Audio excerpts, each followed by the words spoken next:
आप सभी शिक्षक साथियों को मेरा नमस्कार। साथियों, आइए देखते हैं शिक्षा विभाग से जुड़ी हुई महत्वपूर्ण अपडेट। तो पहली अपडेट है कि आय का ब्यौरा न देने पर रुकेगी पदोन्नति। जी हां, आयकर का ब्यौरा न देने पर अब जो है पदोन्नति रुकेगी। वहीं जिले का एक प्राइमरी स्कूल आधुनिक बनेगा। जी हां, जिले का एक प्राइमरी स्कूल आधुनिक बनेगा। इस संबंध में जो है आदेश जारी हो चुका है। वहीं 72,825 प्रशिक्षु शिक्षक जो है भर्ती के अभ्यर्थी फीस वापसी के लिए पहुंचने लगे हैं कोर्ट। जी हाँ, फीस वापसी के लिए जो है आदेश भी हुआ था और इसका मामला जो है डाइट स्तर पर अभी पेंडिंग है। और 72,825 का फीस का मैटर इस समय जो काफ़ी हाईलाइटेड है और इन सभी की जो है काफ़ी लंबे समय से जो है फीस वापसी नहीं हुई है। वहीं 63,000 शिक्षकों की सेवा सुरक्षा खतरे में। जी हाँ, 63,000 शिक्षकों की जो सेवा सुरक्षा है वो अब खतरे में पड़ती नजर आ रही है। तो चलिए देखते हैं सभी खबरें विस्तार से। आय का ब्यौरा न देने पर रुकेगी पदोन्नति। जी हां, इस संबंध में आदेश जारी हो चुका है। कदाचार रोकने को ऑनलाइन ली जा रही है जानकारी।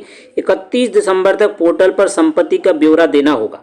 जी हां, 31 दिसंबर तक इसकी जानकारी देनी होगी। मुख्य सचिव ने निर्देश दिए हैं कि ब्यौरा न देने वाले 1 जनवरी 2024 के बाद डीपीसी में शामिल नहीं किए जाएंगे। तो इस संबंध में जो है कल आदेश जारी हुआ था, उस आदेश को भी आप स्क्रीन पर देख सकते हैं।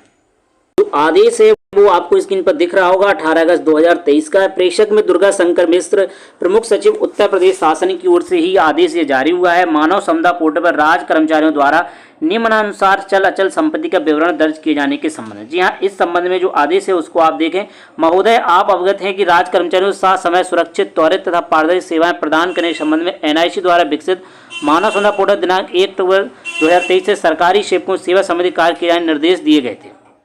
दिनांक 30 अगस्त 2023 द्वारा दिए गए इस संबंध में मुझे कहने निर्देश हुआ है कि राज्य सरकार द्वारा निर्णय लिया गया है कि उत्तर प्रदेश राज्य के समस्त अधिकारियों कर्मचारियों द्वारा उत्तर प्रदेश सरकारी कर्मचारी आचरण नियमावली 1956 के नियम 24 के अनुसार मानव संपदा पोर्टल दिनांक 31/12/2023 तक अपनी चल एवं अचल संपत्ति विवरण अनिवार्य रूप से प्रस्तुत कर दिया जाए।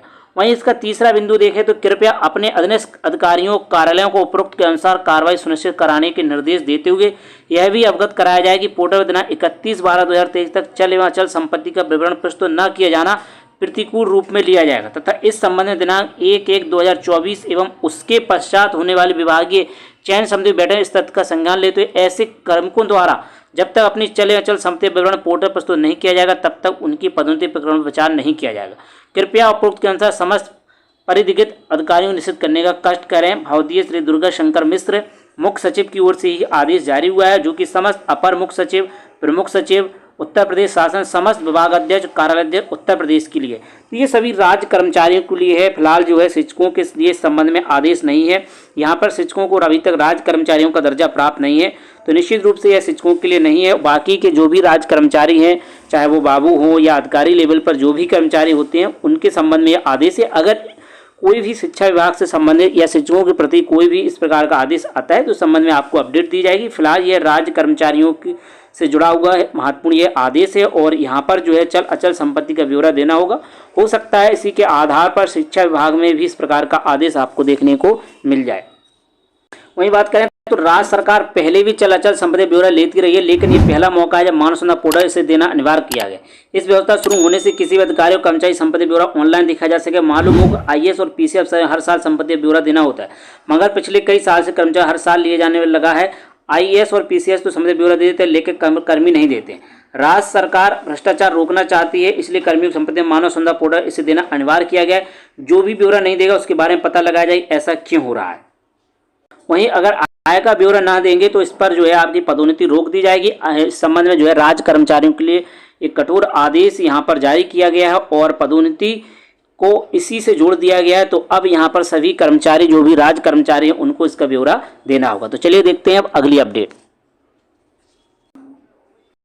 जिले का एक प्राइमरी स्कूल बनेगा आधुनिक। जी हां, जिले का एक प्राइमरी स्कूल आधुनिक बनाए जाने की तैयारी चल रही है। बेसिक शिक्षा विभाग ने मुख्यमंत्री अभ्युदय कंप्यूटर विद्यालय बनाने के लिए तैयार की है कार्य योजना। जी हां, प्रदेश के प्रत्येक जिले में एक प्राइमरी विद्यालय को उच्चीकृत कर मुख्यमंत्री अभ्युदय कंपोजिट विद्यालय बनाया जाएगा। इसके लिए बेसिक शिक्षा विभाग की ओर से एक कार्य योजना भी तैयार की है। इसके तहत जिले के सर्वश्रेष्ठ प्राइमरी, अपर प्राइमरी या कंपोजिट स्कूल को उच्चीकृत कर मॉडल स्कूल के रूप में प्रस्तुत किया जाएगा। इसके लिए चयनित स्कूल को अत्याधुनिक एवं सुविधाओं से परिपूर्ण बनाया जाएगा। स्कूल शिक्षा महानिदेशक श्री विजय किरण आनंद ने इसके लिए सभी जिलों के पत्र भेजकर अभ्युदय कंपोजिट स्कूल परिकल्पना की बात की है। विस्तृत जानकारी साझा की है। पूर्व में प्रत्येक विकासखंड स्तर पहले से संचालित 5 प्राइमरी स्कूल आधुनिक सुविधाओं से चेक करने का प्रस्ताव जिलों से मांगा गया था, जिसको संशोधित प्रारूप बताते हुए महासचिव जी ने इस नए प्रस्ताव पर शीघ्र कार्रवाई करने का अनुरोध किया है। महासचिव द्वारा जारी पत्र में मुख्यमंत्री अभ्युदय कंप्यूटर विद्यालय के लिए चुने जाने के लिए बाकायदा मानक भी तय कर दिए।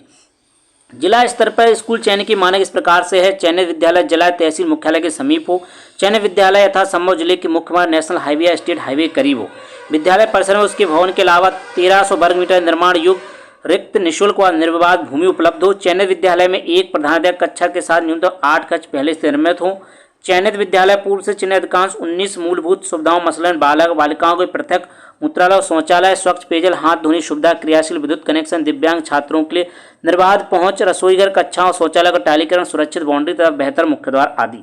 चयनित विद्यालय का भौतिक परिवेश भवन आदर्श स्थिति में हो। चयनित विद्यालय न्यूनतम नामांकन 200 से ऊपर हो। चयनित विद्यालय भू स्थल की उपलब्धता के आधार पर नए निर्माण, लघु मरम्मत एवं आवश्यक उच्चीकरण कार्य के लिए उपर्युक्त विकल्प के चयन में आसानी हो। तो जिले के एक प्राइमरी स्कूल को अब आधुनिक बनाया जाएगा और उसके जो मानक हैं वो इस प्रकार से आप देख चुके हैं। जब मानक ही पूरे यहाँ पर आधुनिक जैसे ही होंगे तो वो ऑटोमेटिकली वो जो है आधुनिक बन जाएगा। वहाँ पर आधुनिक कहना ही गलत है। और इस प्रकार से जो आदेश जारी हुआ उसके अकॉर्डिंग कि जिले का एक प्राइमरी स्कूल आधुनिक बनेगा तो वो पहले से इस हिसाब से तो आधुनिक पहले से ही है। अब उसमें और क्या बदलाव होगा यह देखना होगा। साथ ही जब यह योजना क्रियान्वयन होगी तब होगा, क्योंकि पहले 5 प्राइमरी स्कूलों को आधुनिक करने की बात की गई थी। अब जो है एक प्राइमरी स्कूल को ही आधुनिक करने की बात की गई। और यहाँ पर जो मानक हैं काफ़ी खरे उतरने वाले हैं, जो कि पहले से ही कोई विद्यालय अगर होगा तो पहले से इस मानक पर अगर वो होगा तभी उसको और डेवलप किया जाएगा। चलिए देखते हैं अब अगली अपडेट। वहीं शुल्क वापसी के लिए अब कोर्ट पहुंचने लगे अभ्यर्थी। जी हां, बेसिक शिक्षा परिषद से संचालित सूबे के परिषदीय विद्यालयों में 72,825 प्रशिक्षु शिक्षक भर्ती के अभ्यर्थी राजकुमार मिश्र को हाईकोर्ट के आदेश पर 18,500 रुपये की शुल्क वापसी होने के बाद कई अभ्यर्थियों ने हाईकोर्ट में याचिका दाखिल कर दी। सूबे में करीब 1.5 लाख अभ्यर्थियों को 290 करोड़ रुपए वापस होने। सचिव बेसिक शिक्षा परिषद प्रताप सिंह बघेल ने सभी जिलों के डाइट प्राचार्य और बीएसए को पत्र भेजकर उनसे अभ्यर्थियों की जानकारी जो है निर्धारित पोर्टल 20 अगस्त तक अपलोड करने का निर्देश दिया है। लेकिन निर्देश के बाद भी अभी तक सिर्फ जौनपुर और अलीगढ़ से ही सूचनाएं उपलब्ध हो सकी हैं। बेसिक शिक्षा विभाग की तरफ से मांगी गई सूचनाओं में नाम, पिता का नाम, कंट्रोल नंबर, जन्मतिथि, बैंक का नाम, खाता संख्या, IFSC कोड, श्रेणी और धनराशि सूचना शामिल है। गौरतलब है कि 5 दिसंबर 2012 में मेरिट के आधार पर सहायक अध्यापक की भर्ती के लिए विज्ञापन जारी हुआ था। इसके लिए फीस के रूप में अभ्यर्थियों से शुल्क जमा कराया गया था। तो यह भर्ती काफ़ी लंबी है और 2012 में जो मेरिट के आधार पर भर्ती हुई थी उसका जुड़ा हुआ यह मामला है। और शुल्क वापसी की प्रक्रिया जो है अब शुरू हुई है। और क्योंकि एक कैंडिडेट की फीस वापसी यहाँ पर हुई थी जिनका नाम अभ्यर्थी का राजकुमार मिश्र है और उनको हाईकोर्ट के आदेश 18,500 रुपये की शुल्क वापसी हुई थी। इसको आधार मानते हुए और भी अभ्यर्थी कोर्ट पहुँचने शुरू हो गए। तो अब देखते हैं कि इस संबंध में क्या नई अपडेट आती है। ऐसी अपडेट के लिए आप हमारे चैनल शिक्षा विभाग को सब्सक्राइब कर लें। साथ ही आप व्हाट्सएप और टेलीग्राम के लिंक के माध्यम से हमसे जुड़ सकते हैं। चलिए देखते हैं अब अगली अपडेट। वहीं सहायता प्राप्त माध्यमिक विद्यालयों का मामला दंड पर चयन बोर्ड के पूर्व अनुमोदन की व्यवस्था होगी समाप्त। 63,000 शिक्षकों की सेवा सुरक्षा खतरे में। जी हाँ, 63,000 शिक्षकों की सेवा सुरक्षा अब खतरे में पड़ने वाली है। नए शिक्षक सेवा चयन आयोग में नहीं है सेवा सुरक्षा का प्रावधान। प्रबंधकों के हाथों शिक्षकों के शोषण की आशंका और बढ़ी। जी हाँ, हम बात कर रहे हैं प्रदेश के 4,512 सहायता प्राप्त माध्यमिक विद्यालयों की।